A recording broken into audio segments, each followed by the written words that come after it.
আসসালামু আলাইকুম। আজকে আমি আসছি সবুজ প্রকৃতির সাথে সময় কাটাতে। আপনারা আমার চারপাশে দেখতে পাচ্ছেন সবুজ আর সবুজ। আমি আসলে ধান খেতে আসছি। আশেপাশে প্রচুর বাতাস বইছে। বাতাসের দরুন ধান গাছগুলো দুলছে। আসলে মনোরম একটা পরিবেশ। অনেকদিন ধরে ইচ্ছা ছিল আমার সবুজ প্রকৃতির সাথে সময় কাটাবো। তো আজ বিকালে চলে আসলাম। আসলে অনেক ভালো লাগতেছে। আশেপাশে অনেক বাতাস, পরনটা ঠান্ডা হয়ে গেছে আর কি। সবুজ প্রকৃতি প্লাস হচ্ছে ঠান্ডা আবহাওয়া, ঠান্ডা বাতাস। তো বলে বোঝানোর মতো না। মানুষের আসলে উচিত সবুজ প্রকৃতির সাথে সময় কাটানো, তাহলে হচ্ছে চোখের শান্তি এবং মনের শান্তি পাওয়া যায়।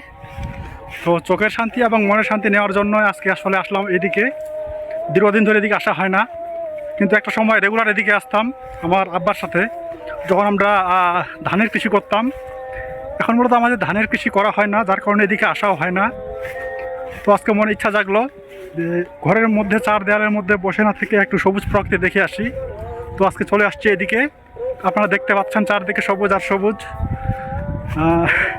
আসলে মন মাতানো দৃশ্য। আপনারা সবাই প্রকৃতির সাথে বেশি করে সময় কাটাবেন। ধন্যবাদ।